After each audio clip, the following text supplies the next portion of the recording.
this point, I know y'all probably like, damn girl, how many bad stories you gonna have about people you meeting in Atlanta? Believe me, I feel the same way.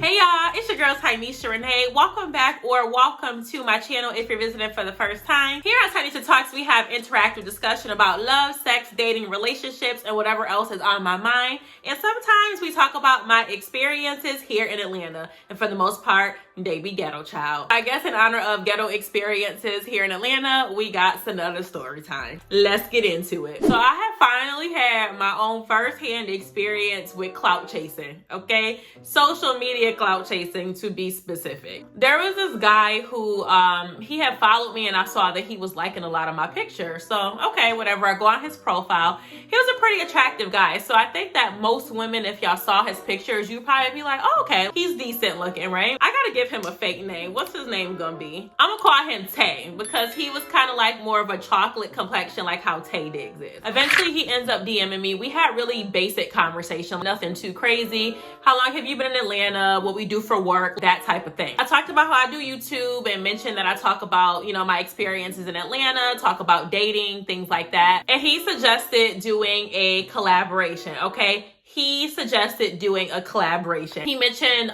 doing like a joint video where we both talked about our dating experiences in Atlanta. And I was like, yeah, one day I think that'd be cool, because I think, you know, just based on my audience, that might be something that they're interested in seeing. So I think that the conversation picked up again because he responded to something that I put on my story or something that I posted. And then he invited me to a kickback that they were doing for his friend's birthday that was happening the next day. I'm like, okay, I guess. It wasn't like really a transition between him getting my number and then invited me to the kickback. So I'm like, okay. But I will say that this is Atlanta. It actually happens a lot where people will hit you up. They'll see you on social media, especially if they think you're attractive, and they'll be like, yo, pull up to my pool party or pull up to this club. We're doing this and that. So I'm like, okay, it's not out of the ordinary.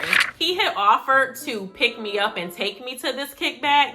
And I was like, yeah, I'm not really feeling that. I be real iffy about letting people know where I live. So when I saw that, I'm like, I don't know you. Like, we've never actually talked on the phone regularly. I've never met you. So you picking me up, that's a little bit weird. I don't know about that. So I let him know. I was like, yeah, you know, I'm definitely down to go, but I do feel more comfortable with driving myself. So just let me know the details of where I should be, when it's gonna start, so on and so forth. So then he's like, do you have time to chat on the phone for like 15 minutes? And I'm like, cool. Like, I guess, you know, I'm thinking in my head that he's going to give me the details to the kickback, because, you know, we're supposed to be going to a kickback and seeing each other. Now, I'm going to just give y'all a little bit of a disclaimer before I go forward in this story. I have taken time to reflect on my ghetto experiences, and I've learned that when I feel like something is weird, I got to do a better job of trusting my intuition and just shutting it down at that moment. But I be sitting here feeling things, and then I'm like, that's kind of weird. Okay, maybe I'm tripping, and I second guess myself. So I'm fully aware of that. I fully take responsibility for that for the duration of this story, okay?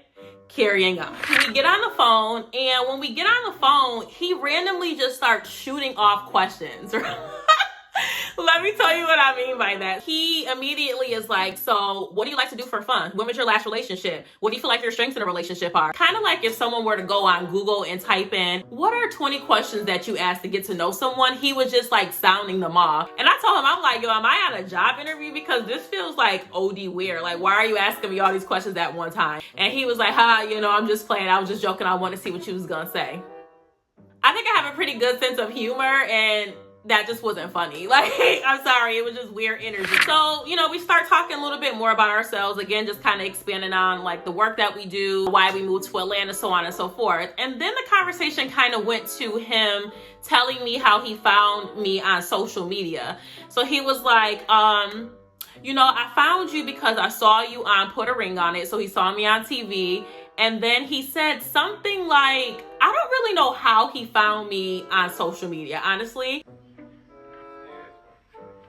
That's weird. I think that was maybe left out, but let's just say I popped up on the Explore page or something like that. So he found me and he was like, oh, she looked good. And then that's why he wanted to reach out to me. These were his words, okay? So then he kind of goes into asking me about Put a Ring on It, what my experience was. And he was like, yeah, like they reached out to me for the upcoming season. He's applying for it, so on and so forth. And he had questions about it. But then he just kept asking more and more questions. Like, so do you feel like it helped your brand? Did you notice like Your social media following went up. He was asking questions to the point where, again, I felt like I was on an interview, so that was kind of weird. But then a little voice in my head was like, okay, is this dude like interested in you, like trying to get to know you as a person? Or is this just like a conversation for him to figure out, you know, what he needs to know about this show and then kind of go about his day? Now, in my head, a voice was like, ask him that. Like, ask him what the hell, like, what are you interested in? Because at this point, it sounds like you're just kind of digging for information. Again, this is one of those moments where I say I have my intuition that tells me things, and then I just kind of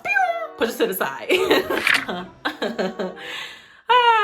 So then he goes on to ask me, do you do Instagram lives? And I was like, yeah. I mean, you see my Instagram page and you see that I go live. So at this point, he's asking a question that he already knows the answer to. So he brings up going live and he's like, yeah, I would love to go live one day and chat with you for a bit. I would love to talk to your followers. I think it would be beneficial for you too.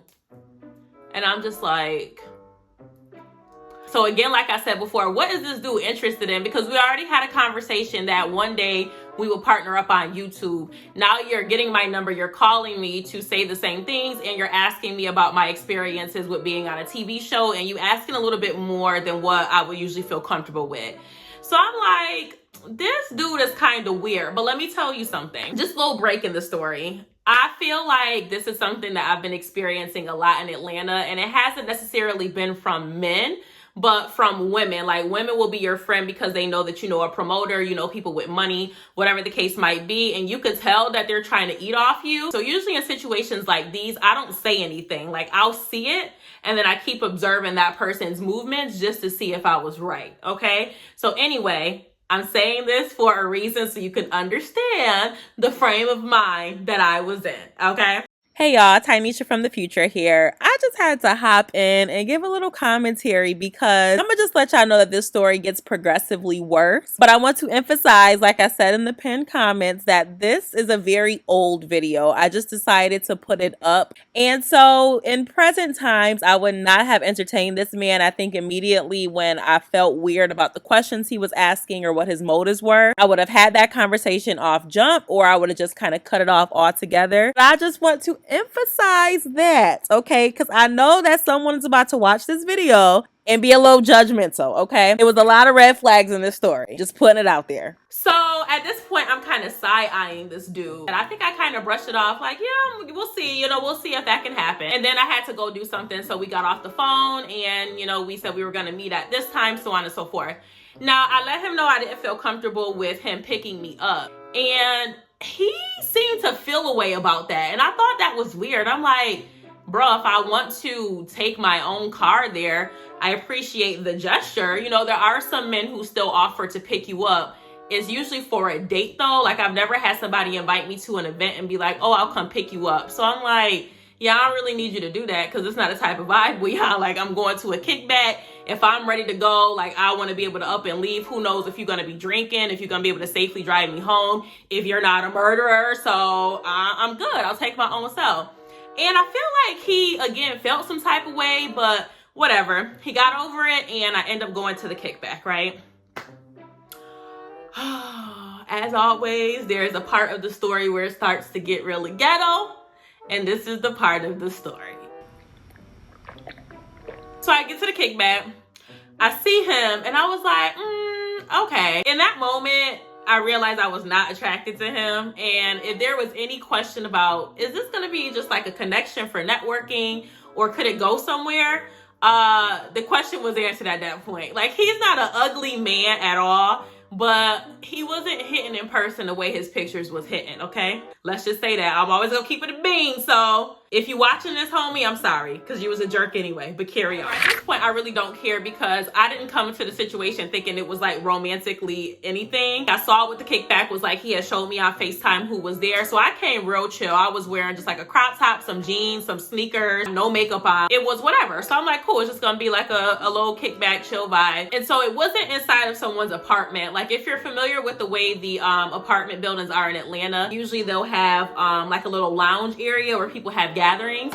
And so that's where they was having a kickback, and it was like an outdoor patio where the pool is and stuff like that. So we were all outside. So I go, I meet his friends, both men and women there. They're drinking, they're smoking hookah. I go start talking to them, and it was cool. So then Tay pulls up a chair next to me and is like, so I'm saying, like, when you try and do this video together.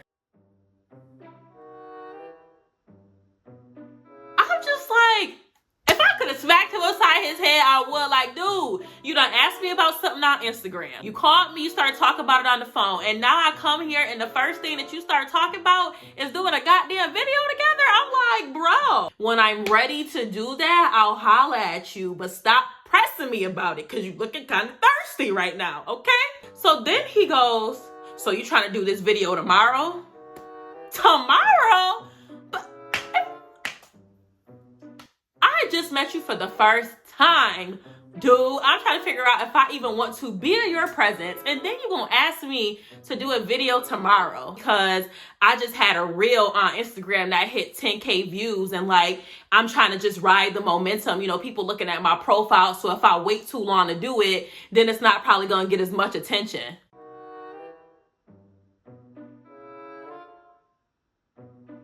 What? Let me pause for a second. As a content creator, I totally understand wanting to do collaborations and to create content in a timely fashion, right? But child, I ain't never experienced those situations where someone invites you to an event to press you in person about doing a collaboration that literally is one-sided and only benefits them. There's a difference between networking and collaboration where two people are getting something out of the situation and clout chasing, which is what this man was trying to do. You know, there are certain things in the world that turns women off and makes their vagina go dry like powder. That was one of them. In that moment, I probably should have got my stuff and just carried on and went home. But you know how you meet people and you chill with them and you realize like, yeah, this is never happening again. That's what I realized in that moment. I'm like, this video is never happening. I'm not seeing him again because he's just weird energy. His jokes was weird. He just seemed very immature and he's older than me. He's in his 30s. Child, this is just like, the story hasn't even hit its peak yet, though. So then it transitions from clout chasing to him trying to talk to me in what seems to be a sexual way. So again, we're all chilling outside. He's wanting me to like sit on his lap. I'm like, I don't know you. At this point, I start talking to his friends. Like, there was a couple there. The girl was cool. Her boyfriend was cool. So I start talking to them, just chatting, you know, networking a little bit with the other people. Because I'm like, this dude's not a vibe, but it's still some other people here. I'm not going to waste my trip. I'm going to talk to them and then I'm going to go home. And so when his friends kept seeing how he was like at me, they was like, bro, like, chill. Like, she's having a good time. She's cool. And so then he pulls me to the side and he's like, you know, I just feel like we're not vibing. And I said, you know, that's fine because I feel the same way. At that point, I'm like, I think this is where I can agree to go home. And he's just like, well, you know, I'm used to meeting women and we instantly just vibe. Now, mind you, he said this after I didn't want to sit on his lap, didn't want him touching on me and stuff. So I'm like, okay, you're used to meeting women and just vibing, which to me means you're used to meeting women and seeing that it's easy for you to okay, cool. Gotcha, boo. Oh my God, it just keeps consistently getting worse. So I think he got irritated at the fact that I wasn't giving him the attention that he wanted. So then he was like, so are you ready to go home? And I said, you know what? Yes, at this point I am ready to get up and go home. So I got up, I went and got my shoes and I left. I walked out the door and he could tell I was irritated. He comes out and he goes, so you really about to leave? And I said, am I misunderstanding something here?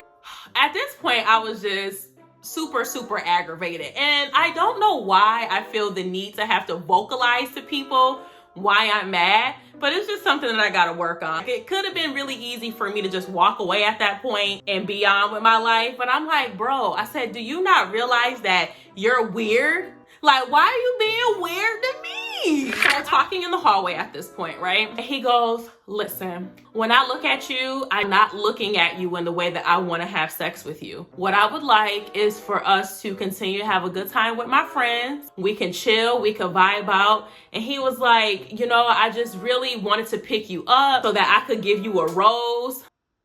Give me a rose? So you give me a rose? I'm so confused at this point because this wasn't a date. You invited me to a kickback. So you was about to give me a rose so that we could go to a kickback? Like, who does that? Where they do that at? Woo, child, I'm getting hot. This story is just so ghetto. It's just so ghetto. We're in the hallway talking at this point because, again, I was on my way out the door. And he's like, you know, I really just want to get to know you as a person. When I look at you, you are an attractive woman, but I don't just see you as someone I want to have sex with. What I would really like is for us to continue chilling with my friends. And then once we're done here, we can leave, go back to my place. We could cuddle, and I promise I won't try to touch you. Is this man crazy? Am I crazy for talking to this man who's crazy? And I'm just like, how many times at this point have I done said to this man, I am not going to your house? So I look at him and I'm like, bruh, like at this point, no filter. New York starting to come out because now you got me f***ed up. Like I feel like you called me out here to try to make it seem like it was one thing and you had ulterior motives with an S, plural, for what you was trying to get out of this situation the whole time.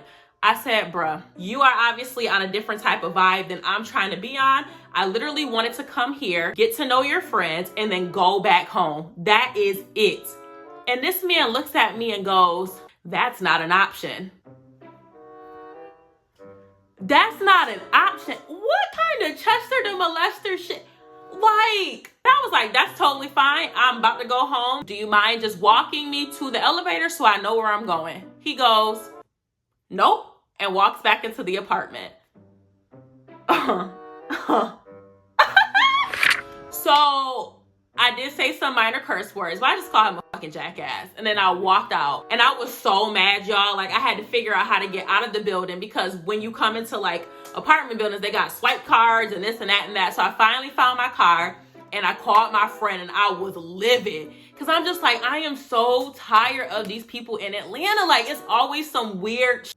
I don't know why I keep attracting these people. Well, I think I need to use better discernment. Absolutely. Now, you know what? The sex part and trying to get me to his house, I'm not even surprised about that because literally that's how the men out here move. I've been saying that forever. So it's like, okay, I'll take an L on that one because I should have probably saw that coming. But it was the clout chasing for me. Like you was really, really thirsty to get to know me for the purposes of boosting your social media.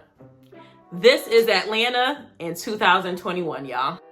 Now, the crazy thing is, I talked about this briefly on my Instagram and people were responding. Dudes were saying that this has also happened to them as well from other guys, but they were also saying that their women friends, like if they have a pretty friend who has like a good following on social media, stuff like that happens to them too. The addiction to social media is crazy. It's a freaking disease at this point. I promise y'all, if I didn't make money from social media, I wouldn't even be doing it at all. It's too much. It's too much. And then I'm sitting here thinking back, like, what if I let him pick me up? If I had let him pick me up, I would have been without a car. I was about 30 minutes away from my house. So who knows how much an Uber or a Lyft would have been. And who knows if I was naive enough to go to his house and be like, oh, okay, we can cuddle. What do y'all think would have happened? Because obviously this man doesn't know how to take no for an answer. Even though this story has a hint of humor to it, ladies, y'all really need to be careful out here because these men, they moving real different. I have never seen stuff like this until recent times and it's bad. Now, honestly, he has ruined it for probably anyone in the future who tries to contact me. Like, I don't trust nobody. I'm not going nowhere with you to try to network and meet you. You can't even go to a kickback nowadays. Like, it's just ghetto. So anyway, that was my ghetto experience with clout chasing / trashy men here in Atlanta. Let me know what y'all think about this story in the comments. And I know some of these stories, they sound so bizarre that it might seem like I'm capping, but I promise you I'm not. I really wish that I was, but it's just another day in the life of Tynesha struggling to meet good people in the A. All right, y'all. Well, I'm off this. As always, stay safe, stay blessed, and until next time, y'all. Bye.